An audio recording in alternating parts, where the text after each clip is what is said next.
Governor, we'd like you to step over and unveil this sign that we had put up here. I think we'll have you help us. Give a pull. Oh, that's what I thought. How about that? Close enough for Governor Ward. Oh, there you go. That's close enough. That's pretty special. Pretty special.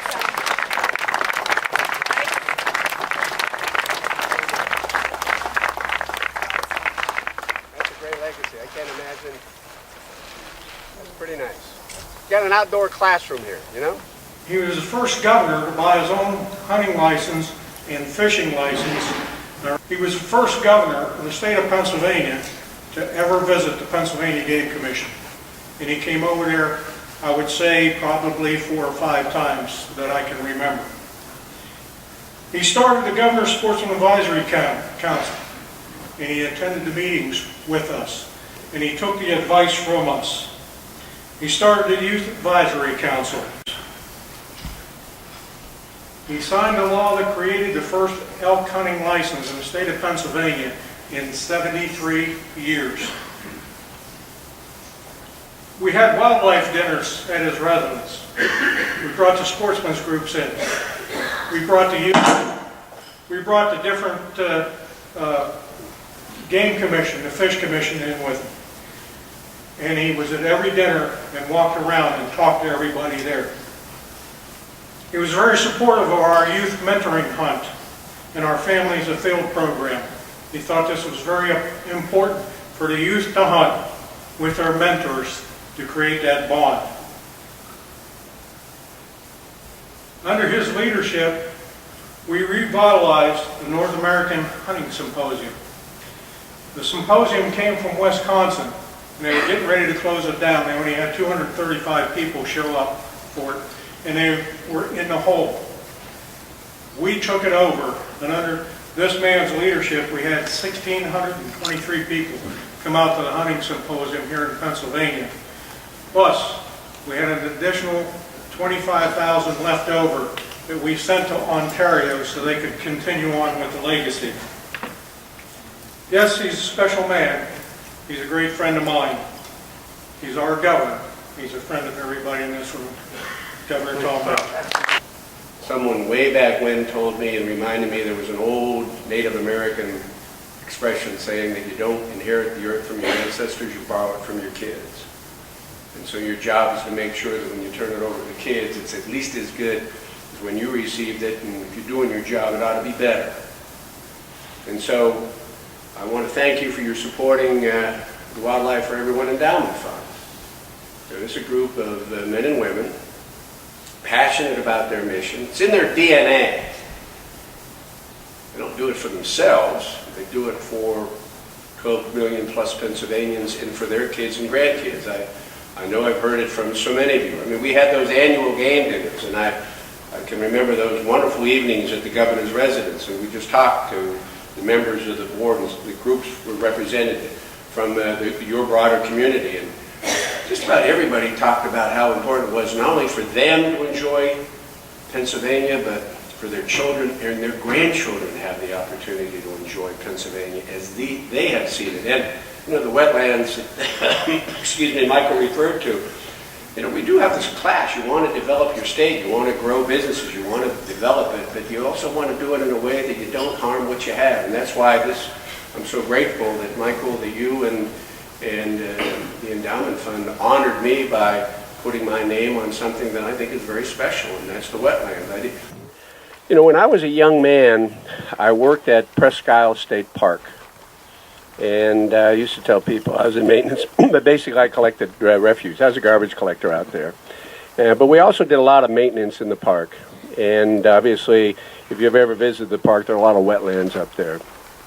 I mentioned that one time to Vern, and Vern said when I was a kid growing up, we used to call them swamps. So I've had this great privilege of understanding the value of wetlands, even as a young man before I really got involved in politics. I mean, I learned to appreciate the natural purification I learned to appreciate the habitat. I learned to appreciate the landing area for migratory fowl. I learned to appreciate all the wonderful ecological things associated with wetlands as a young man, 16, 17 years of age. And then when you get into government and politics, you see when you're trying to build the state and you're trying to grow the economy and trying to take advantage of the potential that this great Commonwealth has, every once in a while development clashes with the need to preserve Penn's Woods. It just does. And what you got to do is make sure you don't compromise either one. You got to figure out a way so that you can develop your state and at the same time preserve the beauty of Penn's Woods. I've often wondered, had the king known what he was giving to William and Hannah Penn way back then, if he'd have surrendered this much territory? It is Penn's Woods. I mean, I brag about this state wherever I go. I brag about its beauty, I brag about its bounty, I brag about the citizens' commitment to preserving the beauty and bounty. When Vern has said that this is a project and you're very kind to invite me to this event, I learned a very unique relationship that PennDOT District 2.0 had worked with the private sector to balance that need to develop, same time need to preserve wetlands.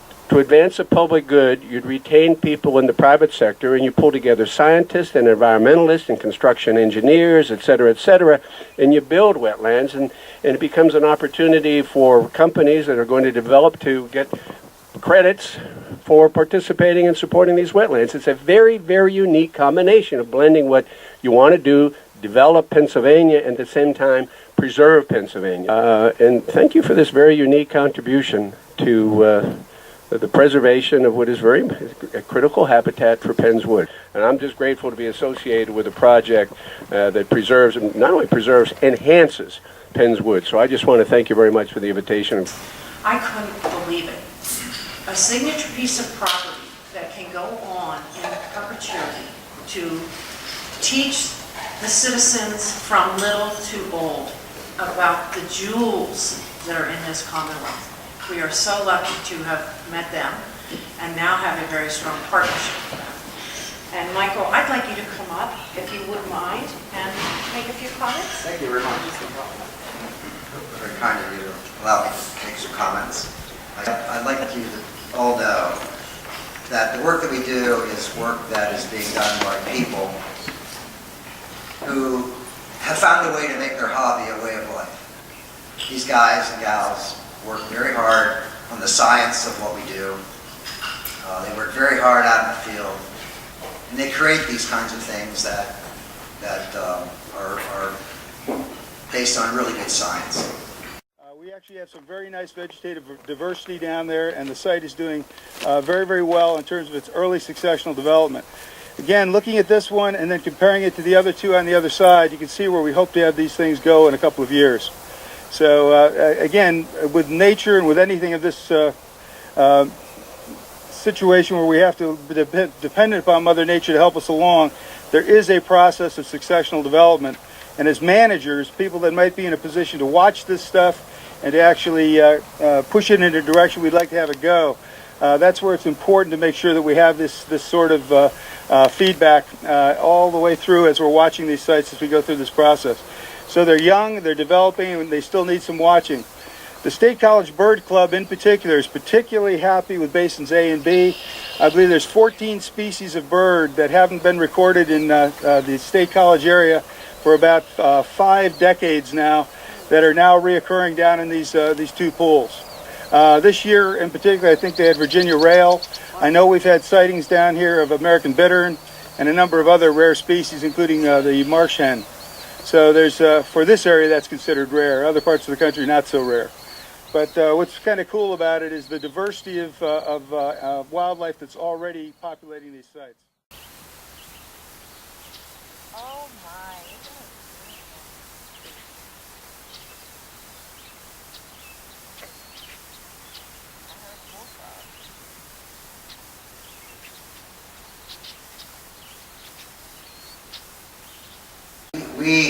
We looked a lot of different places for a not-for-profit to serve as the final disposition for the Baldwin wetlands, and there were a lot of very good not-for-profits out there. But we settled on on WFE because of its future view of things and of teaching kids the kinds of things that are necessary to carry on the stewardship to our wildlife and to our environment. Pretty special project here. I think this is the number one, well, you've got a lot of things going on, but I think this research center is the highest priority. We've got a lot of work to do, but I'm quite confident that you'll get there. Mike Shaw, I want to tell you that I hope there's a way that we can convince the private sector and other people to take advantage of what you've done up here and kind of embedded in their mindset. It'd be lovely to have this whole notion all around this state, acquiring the property, enhancing it, creating and enhancing the wetlands, because they're outdoor classrooms. And we have there's a lot to be learned by just hanging around an outdoor classroom with somebody who's committed to teaching and somebody who's willing to learn. So I want to thank you very much for the opportunity to spend a little time with you. I like coming back to Pennsylvania. I like 6 years, 9 months, and 5 days. I love being your gov.